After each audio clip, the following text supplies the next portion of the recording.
Good morning, church. Isang mapagpalang umaga po sa ating lahat.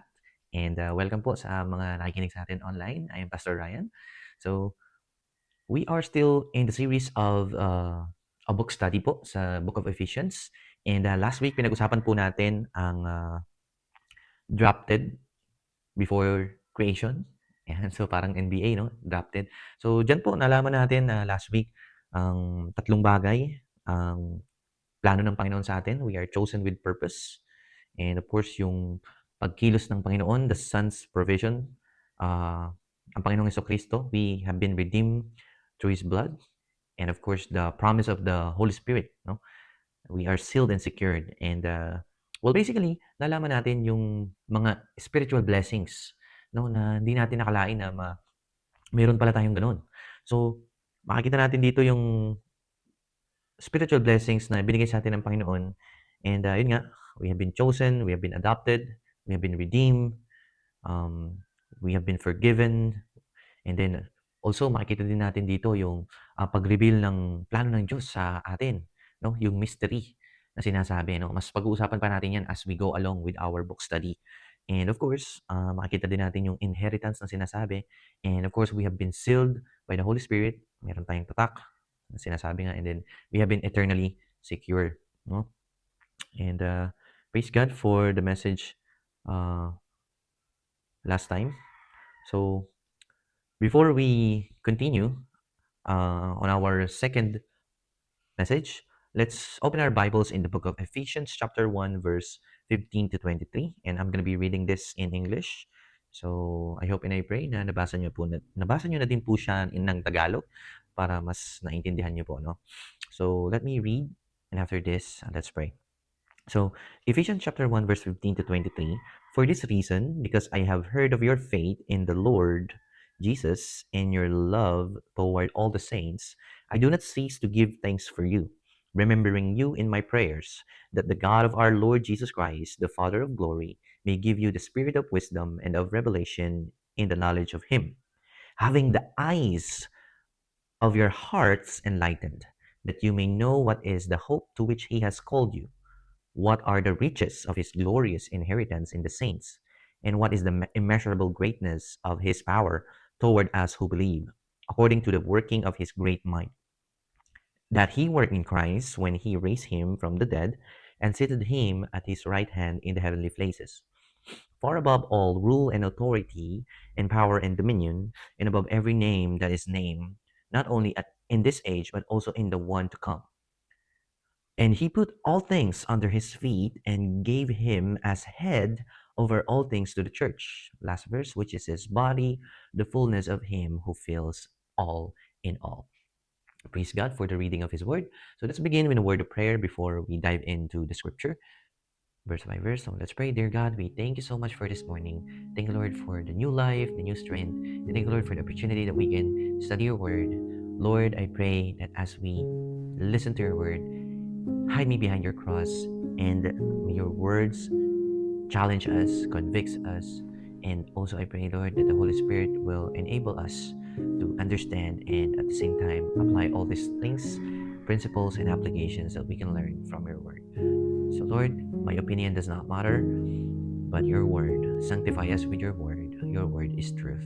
So, thank you, Jesus. All these things we pray, and everybody says, Amen. Amen. I'm gonna be speaking in Tagalog and English po, no? So, may tatanong po ako sa inyo. So, ano ang mas masahol kaysa sa pagiging bulag? Okay? Try nyo ngang takpan ang inyong mga mata. Okay? Anong nakikita nyo? Wala, di ba? Madilim. Sinabi ni Helen Keller, I'm gonna share you the story of Helen Keller. Sabi niya, the only thing worse than being blind is having sight but no vision. The only thing worse than being blind is having sight but no vision. Isipin nyo yun. Si Helen Keller ay nawalan ng paningin at pandinig noong siya ay sanggol pa lamang. Isang sakit ang nagdulot ng kadiliman at katahimikan sa kanyang mundo. Walang liwanag, walang tunog, walang malinaw na paraan para maunawaan ang mundo. Maraming taon siyang nabuhay sa frustration. Buhay ang isip niya, pero wala siyang clarity. No? Hindi malinaw sa kanyang lahat. Kasi ikaw ba naman bulag at hindi ka makapakinig. And syempre pagka hindi ka makapakinig, naapektuhan din yung iyong speech. So, buhay yung isip ni Helen Keller pero wala siyang clarity, no? May potential pero wala siyang direction.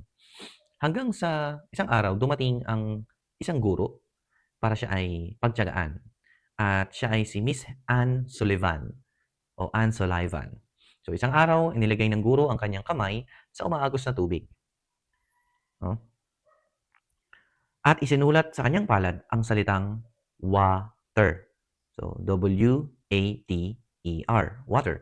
At sa sandaling iyon ay nagkaroon ng liwanag. No? Sinabi ni Helen Keller na parang nabuksan ang kanyang isip. Parang may kandilang sinindihan sa loob ng kanyang kaluluwa. Hindi nagbago ang kanyang pisikal na kalagayan, pero nagbago ang kanyang clarity. At dahil doon, nagbago ang lahat. Ang pinakamasamang pagkabulag ay hindi pisikal, mga kapatid, no? Kundi spiritual. Maaring malinaw ang iyong mga mata, pero malabo ang paningin ng iyong puso. Sabi nga sa Ephesians chapter 1 verse 15 to 23, si Pablo ay nananalangin hindi para sa pera ng mga mananampalataya, hindi para gumawa ng buhay nila, hindi para mawala ang pagsubok, kundi para mabuksan ang kanilang mga mata. Dahil kapag nagkaroon ng clarity, everything changes. No? Clarity changes everything when you see, number one, your calling, your value, and His power. Diyan po magpo-focus ang ating pag-aaral ngayon. Clarity. No? So alam natin na itong story ni Helen Keller ay it's a very inspiring story na talagang maantig ang puso mo. Especially makikita din natin doon yung pagtitiyaga nung teacher niya. No? Talagang kung mapapanood niyo po yung film na yun, ay talaga namang ikaw ay maantig ang puso. So, let me just give you the goal of our message today. So, the goal of this message is for believers to gain spiritual clarity about their calling, their value in Christ, and the resurrection power available to us or to them, so that they may live boldly, confidently, and victoriously. Okay? Ladies and gentlemen, the title of our message is Clarity Changes Everything. Okay, let me repeat. The title of our message today is Clarity Changes Everything. Okay? So, tatlong bagay lang, your calling, your value, and His power. Clarity changes everything. Number one, when you see your calling. Kung babasahin po natin sa verse 15 to 18, okay, 15 to 18a, no, sinasabi ni Pablo, that you may know what is the hope of His calling. Yung salitang hope po dito ay hindi wishful thinking, no? Hindi ito ay confident expectation. Ang salitang hope. Ang salitang calling naman ay banal na pagtatalaga o sabihin nating divine assignment. Hindi ka naligtas ng aksidente. Tinawag ka ng may layunin. Isipin ninyo, kung kilala niyo po si Truett Cathy. So, alam natin na siya ay isang mananampalataya din, masugid na tagasunod ng Panginoon. So, marami ang nakakakita sa kanya bilang matagumpay na negosyante. So, isa din po siyang negosyante. Pero para sa kanya, mas mahalaga ang kanyang calling kaysa sa kanyang kikitain. Alam nyo, isinara niya ang kanyang negosyo tuwing linggo. O isinasara niya yung kanyang negosyo tuwing linggo. So kahit malaki ang mawawala sa kita niya, pero dahil naniniwala siya na ang calling ay mas mahalaga kaysa sa pera, so ginagawa niya yun para sa Panginoon. You see, kapag malinaw ang calling mo, malinaw ang direction mo. Theologically speaking, your calling flows from God's eternal purpose. No? So kung matatandaan nyo, yung binasa natin, yung pinag-aralan natin last week, that God chose us for a purpose. No? Isa yan sa gustong ipaalala sa atin ni Pablo. No?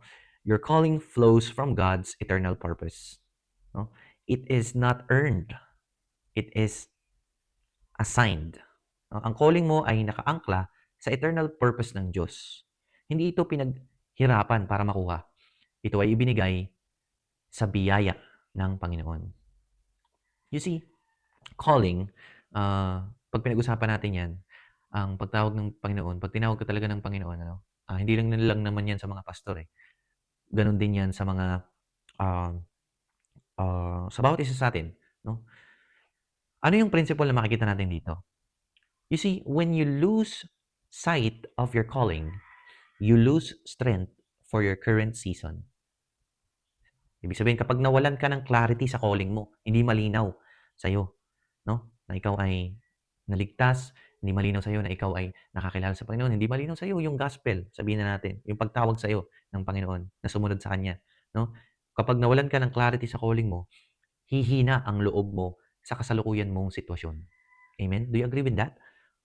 Kapag nawalan ka ng clarity sa calling mo, hihina ang loob mo sa kasalukuyan mong sitwasyon. Totoo po 'yan, 'no? And makikita natin dito na kailangan malinaw na tayo po ay tinawag ng Panginoon. Kailangan malinaw sa atin na, we have been saved, 'no, through faith. We have been saved by the grace of God. We have been saved to share the gospel. We have been saved, to share the light, to point out someone to Jesus. Ang problema kasi sa atin ano, ah, yung struggle yung nagde-define sa atin. You see, we should stop defining ourselves by our struggle. Huwag mong hayaang ang problema ang mag-define sa'yo, 'no? Ay, kasi, problemado ako, saka na ako susunod kay Jesus, 'no? Marami akong pinagdadaanan, okey, we understand that. But, if you have been saved already, ano, the more na may problema ka, the more na dapat lumalapit tayo sa Panginoon, ano? We should start defining ourselves by God's calling, 'no? Hayaan mong ang calling ng Diyos ang magbigay ng identity sa iyo, 'no? And, you can ask sa araw-araw, "Lord, how does my calling shape today?"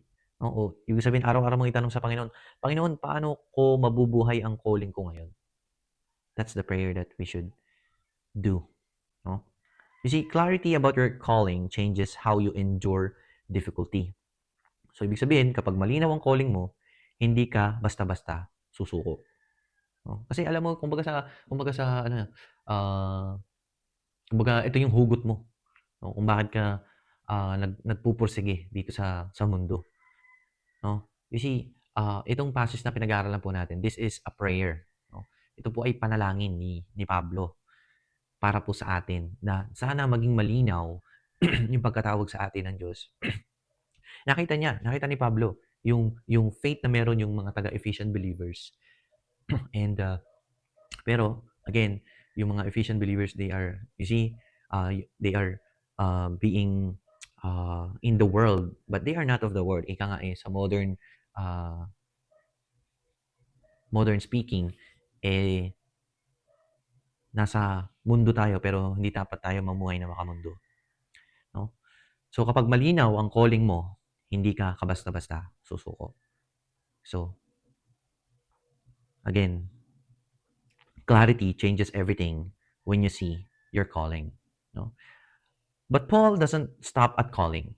He moves to a deeper meaning, which is leading us to point number 2, okay?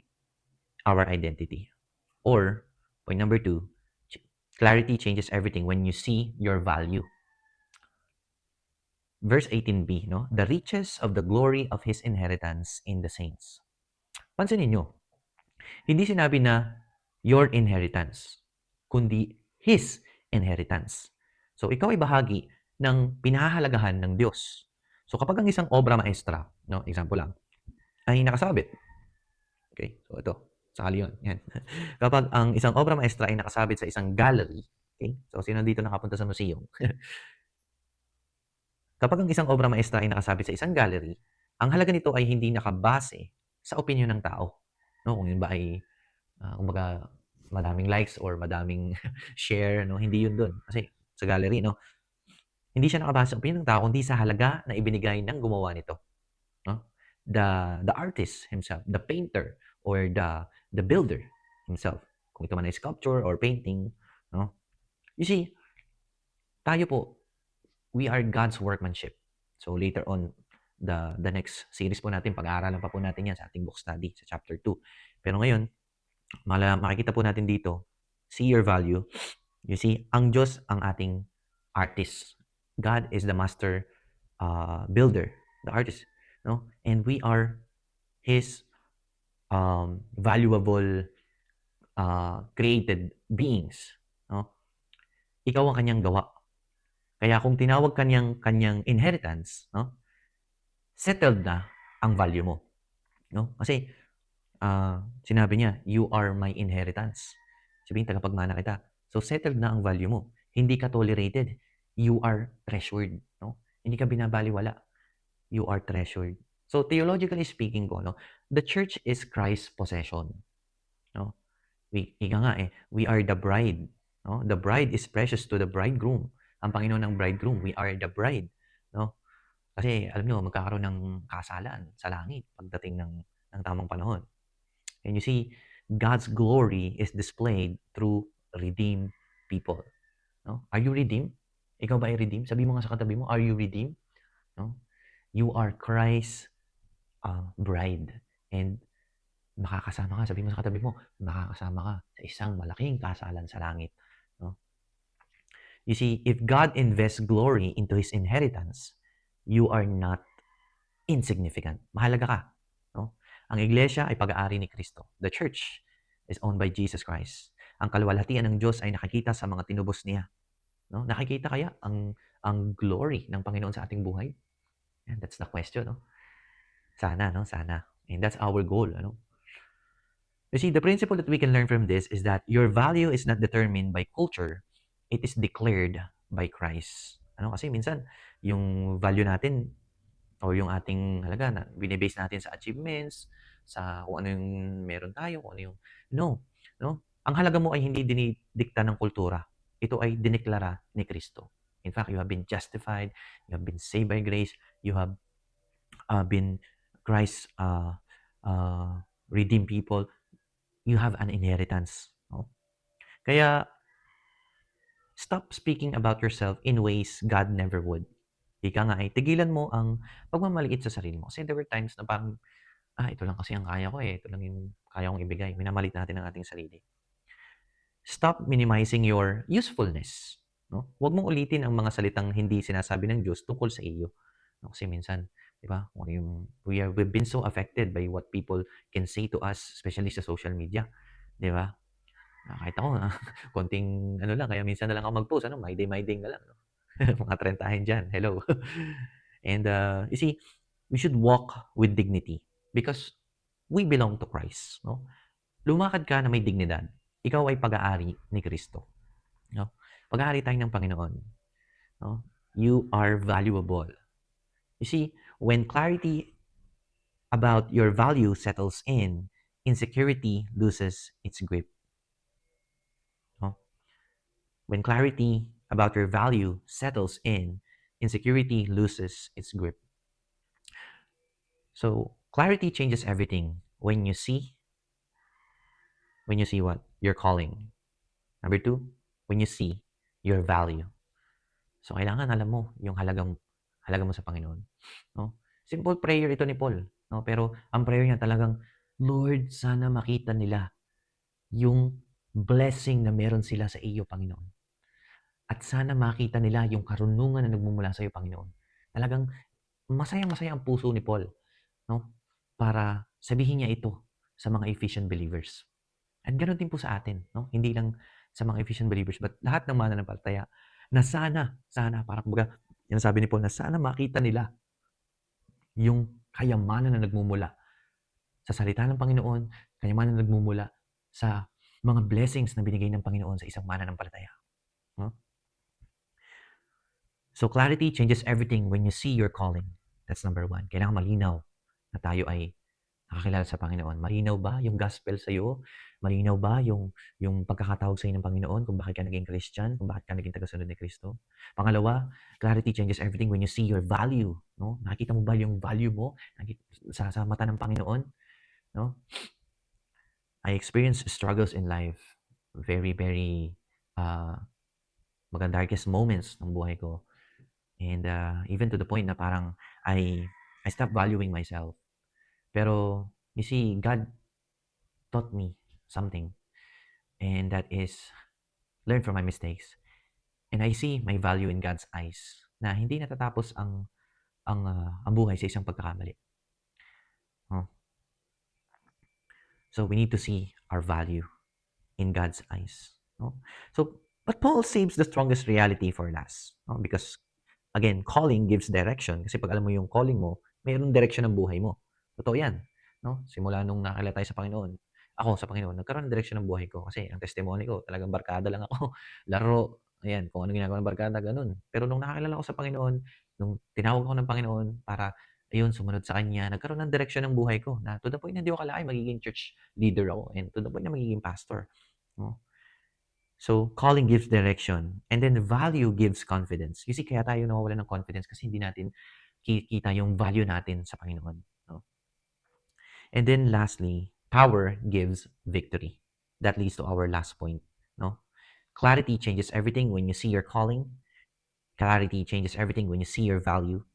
Clarity changes everything when you see His power. Everybody say, His power. No? Power ng Panginoon.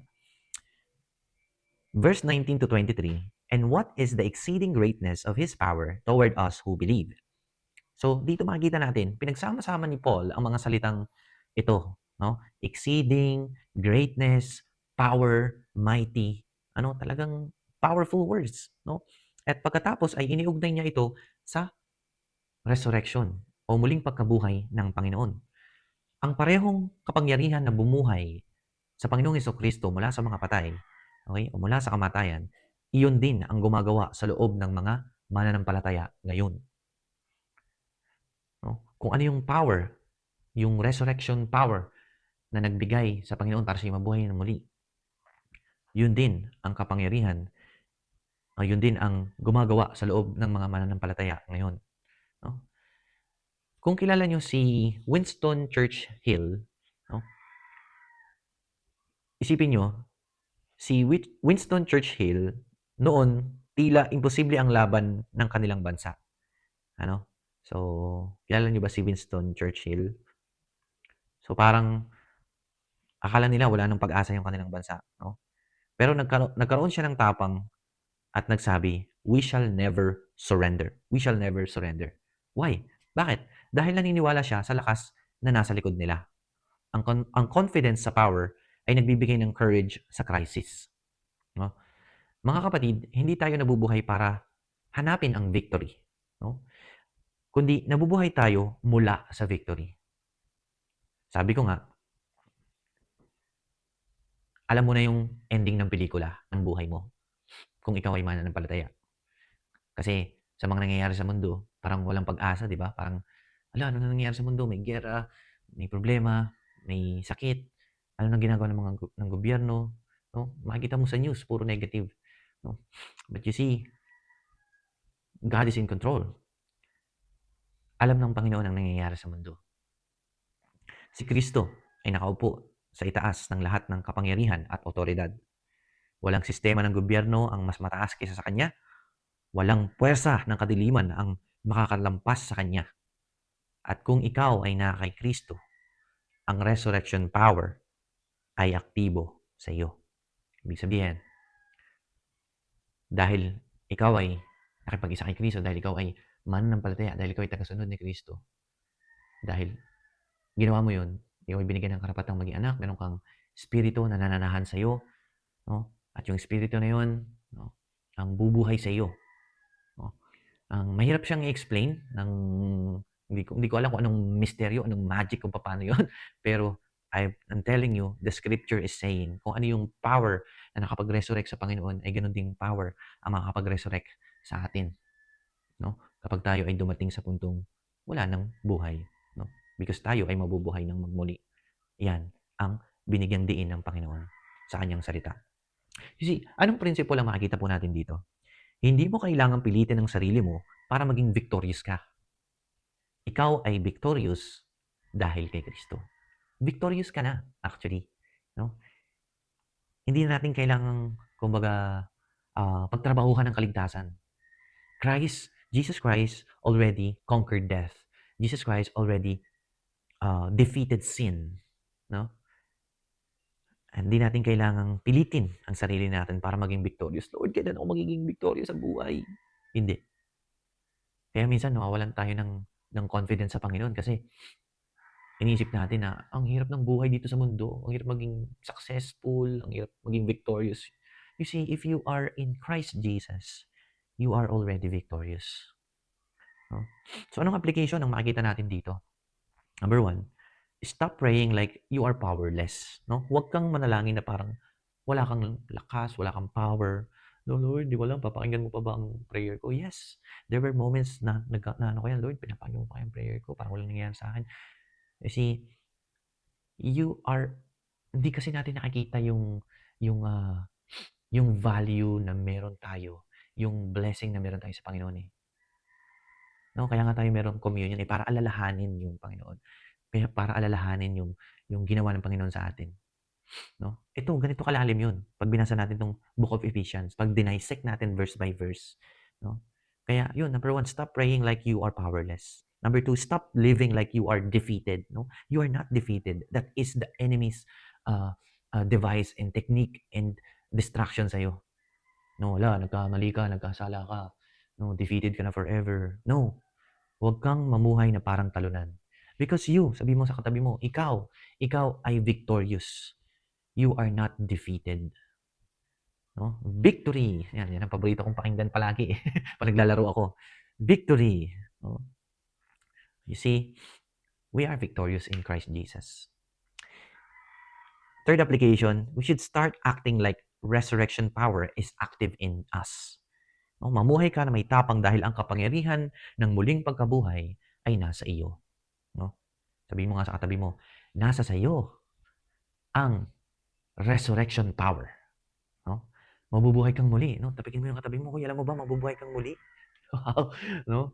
So, this is a great encouragement for those people who are hopeless, for those people who are battling with cancer, for those people who are battling with deep problems in their families, in their finances, in their relationships. If you're a student in your studies, no? You see, clarity about power produces courage in pressure. Sa Tagalog, kapag malinaw ang power, matapang ang paninindigan. No? So, yan yung mga dapat nating makita. No?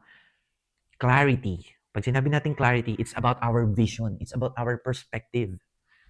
Clarity changes everything. Number one, when you see your calling. Number two, when you see your value. And number three, clarity changes everything when you see His power. Kaya para maging 2020 yung ating vision, no? At para maging malinaw ang mga bagay na blessing na ito sa atin, kailangan nating makita ng malinaw kung paano ka tinawag ng Panginoon, gaano ka kahalaga, at yung kapangyarihan na meron ka para sa Panginoon. No? Kapangyarihan na meron ka na galing sa Panginoon. Clarity changes everything. I just want to end with this conclusion. No? Sino po dito yung nanonood ng The Lion King? Isang cartoon. Yan. So, alam nyo, may moment doon po sa The Lion King, no, kung saan si Simba, okay, kilala niyo po ba si Simba? Si Simba po ay parang nagtatago siya, no, sa kanyang, kumbaga, he's afraid, no? But, he's alive, pero hindi siya nagre-reign, di ba? The lion should be reigning, kaya nga sinabing lion, the king of the jungle, no? Si Simba, he's alive, pero hindi siya nagre-reign. He is surviving, pero hindi siya nagli-lead. He's not leading. He is distracted, pero hindi siya nakikita, pero hindi siya nakikita ang destiny niya. Parang hindi niya alam yung identity niya. So, tumatakbo siya mula sa calling niya. Okay? Parang si Jonah, tumatakbo sa kanyang calling, no? And nakalimot na si Simba sa value niya. And minimize niya yung power na meron siya. Kaya naman sinabi ni Rafiki, yung orangutan ba 'yun? yung monkey. Ayan, sinabi ni Rafiki, "Come, okay? Tingnan mo." So dinala ni Rafiki si Simba sa isang tubig. And si Simba, nakita niya doon sa tubig, nakita niya yung reflection niya. And sinabi ni Rafiki sa kanya, Nakikita niya lang yung reflection niya, pero sabi ni Rafiki, tingnan mong mabuti. And biglang, he saw beyond the surface. No? Nakita niya yung kanyang tatay. At narinig niya, he hears the voice of his father. Sabi, remember who you are. Remember who you are. And nothing changed sa Pride Lands. Okay, so sa Pride Lands, Scar was still on the throne, enemies were still there, no? Pero may nagbago sa loob ni Simba. At yun ay ang clarity. At nung dumating ang clarity, courage came back. Identity came back. Authority came back. He walked back differently kasi he saw differently. You see, church, ganito rin si Pablo sa Epistle to the Ephesians. Ang key verse po na pinag-aralan natin dito is Ephesians 1 verse 18. Ano sinasabi doon? That the eyes of your understanding be enlightened. You see, God doesn't want to make you someone new. He's just saying, my son, my daughter, look again. Look deeper. Remember who you are. Because clarity changes everything when you see your calling, when you see your value, and when you see God's power. I hope and pray you learn something from this study in the book of Ephesians chapter 1 verse 15 to 23. So let's close in a word of prayer. Dear God, we thank you so much for your word. I pray that we will be able to apply these things in our lives. Thank you so much, Lord, for the life of Paul. That when he wrote this letter, he was in prison. Instead of murmuring, instead of complaining, he is thankful. He wrote many letters just to encourage. So instead of him being encouraged, but he is the one encouraging the people.